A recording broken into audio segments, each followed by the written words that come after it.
Bismillahirrahmanirrahim. Assalamualaikum warahmatullahi wabarakatuh. Waalaikumsalam warahmatullahi wabarakatuh. Kenalkan, nama saya Zafan Ahmad Perdana sebagai moderator dari kelompok 5. Saya di sini bersama teman-teman saya. Materi pertama disampaikan oleh Mita.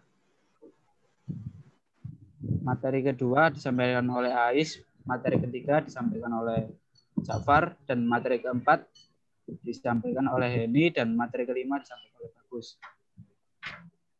Kami di sini kelompok 5 ingin mempresentasikan tentang konsep dasar manajemen. Dimulai dari Mbak Mita. Persilahkan.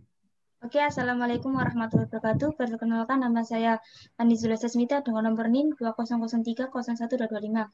Saya akan menjelaskan tentang organisasi dan manajemen. Organisasi dapat diartikan sebagai kumpulan beberapa orang yang bekerja sama bersama-sama untuk mencapai tujuan tertentu.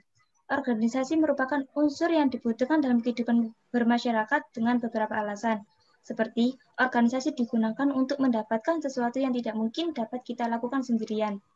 Dengan bekerja sama individu-individu dapat menyelesaikan tugas-tugas yang apabila dikerjakan seorang diri tidak akan tercapai. Organisasi dapat menyediakan pengetahuan yang berkesinambungan serta dapat akan tercapai.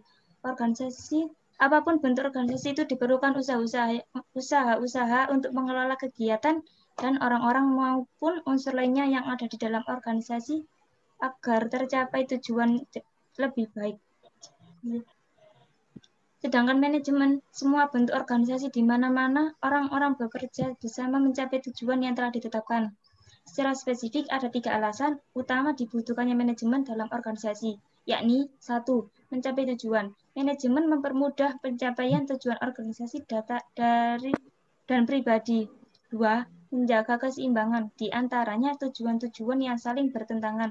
Manajemen menyeimbangkan tujuan-tujuan dan kegiatan-kegiatan yang saling bertentangan di antara pihak-pihak yang berkepentingan dalam organisasi, atau dengan disebut stakeholders, seperti pemilik, karyawan, konsumen, pemasok, dan lain-lain.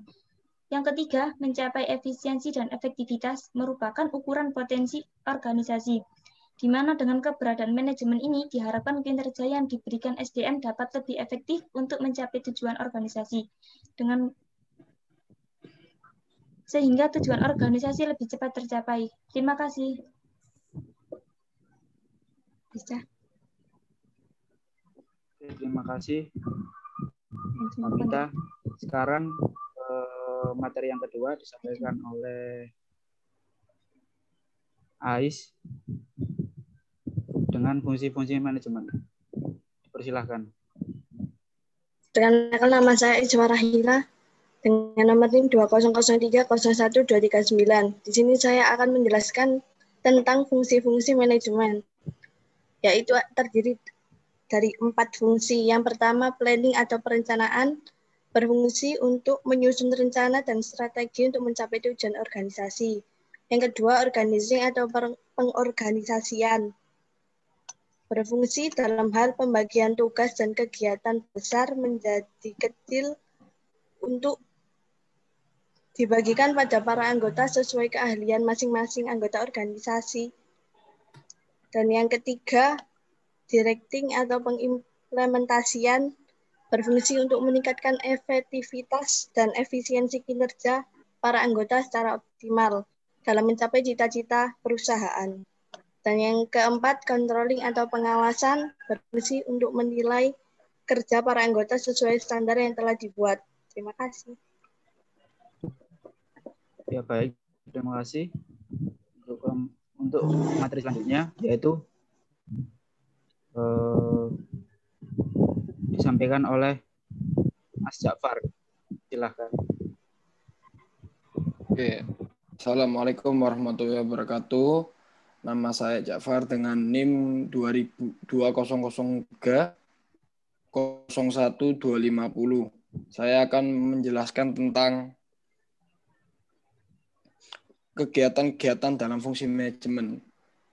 Kegiatan-kegiatan dalam fungsi manajemen dibagi menjadi 4. fungsi perencanaan atau planning, fungsi perorganisasian atau organizing, fungsi pengimplementasian atau directing, dan fungsi pengawasan atau controlling. Fungsi perencanaan atau planning dibagi menjadi 4. Yang pertama, menetapkan tujuan dalam target bisnis, merumuskan strategi untuk mencapai tujuan dan target bisnis tertentu. 3. Menentukan sumber daya yang diperlukan. Dan 4. Menetapkan standar atau indikator keberhasilan dalam pencapaian tujuan dan target bisnis. Kedua, fungsi organisasi atau organizing dibagi menjadi 4. Mengalokasikan sumber daya, merumuskan dan menetapkan tugas dan prosedur yang diperlukan. 3. Kegiatan perekrutan, penyeleksian dan pelatihan, dan pengembangan sumber daya manusia. Dan yang terakhir 4. Kegiatan penetapan sumber daya manusia pada posisi yang paling cepat. Ketiga, fungsi pengimplementasian atau directing. Fungsi pengimplementasian atau directing dibagi menjadi 3. Yang pertama, mengimplementasikan proses kepemimpinan, pembinaan dan pemberian motivasi kepada tenaga kerja agar dapat bekerja secara efektif dan efisien dalam pencapaian tujuan. 2. Memberikan tugas dan penjelasan rutin mengenai pekerjaan. 3. Menjelaskan kebijakan yang ditetapkan. Dan yang terakhir, fungsi pengawasan atau controlling. Fungsi pengawasan atau controlling dibagi menjadi 3. Yang pertama, mengevaluasi keberhasilan dan pencapaian tujuan dalam target bisnis sesuai dengan indikator yang telah ditentukan. 2. Mengambil langkah klarifikasi dan koreksi penyimpangan yang mungkin terjadi, yang mungkin ditemukan. Dan 3 yang terakhir, menentukan berbagai alternatif solusi dari berbagai masalah yang terkait dengan pencapaian tujuan dan target bisnis. Sekian, terima kasih. Oke, baik, terima kasih. Untuk materi selanjutnya, yaitu materi keempat tentang fungsi operasional dan manajemen, akan disampaikan oleh Mbak Heni. Persilahkan. Assalamualaikum warahmatullahi wabarakatuh. Perkenalkan, nama saya Heni Kurniawati dengan NIM 20030011230. Fungsi operasional dan manajemen dibagi menjadi 5. 1. Manajemen sumber daya alam. Penerapan manajemen berdasarkan fungsinya untuk memperoleh sumber daya manusia yang terbaik bagi bisnis yang dijalankan dan bagaimana sumber daya manusia terbaik tersebut dapat dipelihara dan tetap bekerja bersama kita dengan kualitas pekerjaan yang senantiasa konstan ataupun bertambah. 2. Manajemen produksi. Penerapan manajemen berdasarkan fungsinya untuk menghasilkan produk yang sesuai dengan standar yang ditetapkan berdasarkan keinginan konsumen dengan teknik produksi yang seefisien mungkin. 3. Manajemen pemasaran. Kegiatan manajemen berdasarkan fungsinya yang pada intinya berusaha untuk mengidentifikasi apa sesungguhnya yang dibutuhkan oleh konsumen dan bagaimana cara pemenuhan dapat diwujudkan. 4. Manajemen keuangan. Kegiatan manajemen berdasarkan fungsinya yang pada intinya untuk memastikan bahwa kegiatan bisnis yang dilakukan mampu mencapai tujuan secara ekonomis, yaitu diukur berdasarkan profil. Tugas manajemen keuangan diantaranya merencanakan dari mana pembiayaan bisnis diperoleh, dan dengan cara bagaimana modal yang telah diperoleh dialokasikan secara tepat dalam kegiatan bisnis yang dijalankan. 5. Manajemen informasi. Kegiatan manajemen berdasarkan fungsinya yang pada intinya berusaha memastikan bahwa bisnis yang dijalankan tetap mampu untuk terus bertahan dalam jangka panjang. Untuk memastikan itu, manajemen informasi bertugas untuk menyediakan seluruh informasi yang terkait dengan kegiatan perusahaan, baik informasi internal maupun eksternal, yang dapat mendorong kegiatan bisnis yang dijalankan tetap mampu beradaptasi dengan perubahan yang terjadi di masyarakat. Sekian, terima kasih. Baik, untuk materi yang terakhir, yaitu kesimpulan, disampaikan oleh Mas Bagus. Persilahkan. Assalamualaikum warahmatullahi wabarakatuh. Perkenalkan, nama saya Muhammad Bagus Prasetyo, nomor NIM 200 30 123 2. Jadi di sini kesimpulan, kegiatan bisnis yang terorganisasi memerlukan manajemen agar tujuan di organisasi bisnis dapat tercapai secara efektif dan efisien. Manajemen adalah seni atau proses menyelesaikan sesuatu dalam rangka pencapaian tujuan.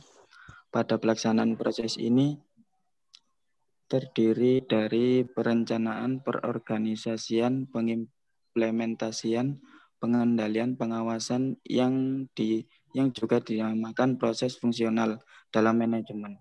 Manajemen secara operasional terdiri dari manajemen sumber daya manusia, manajemen produksi, manajemen pemasaran, dan manajemen keuangan.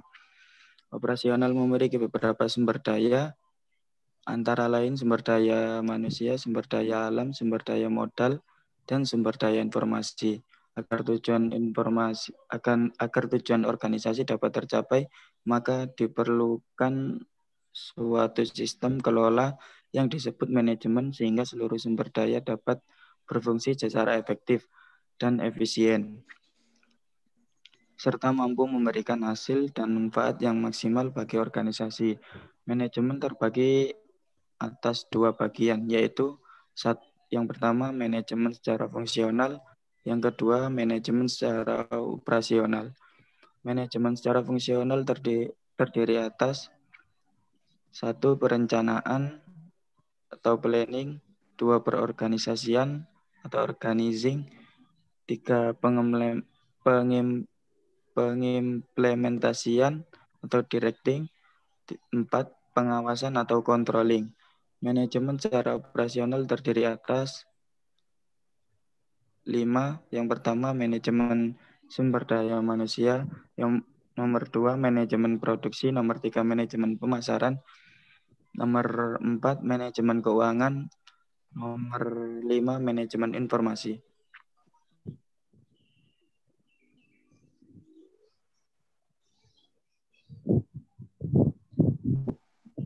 Oke, baik.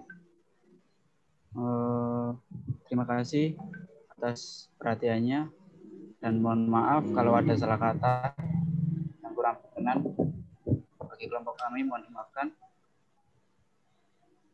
Assalamualaikum warahmatullahi wabarakatuh. Waalaikumsalam warahmatullahi wabarakatuh.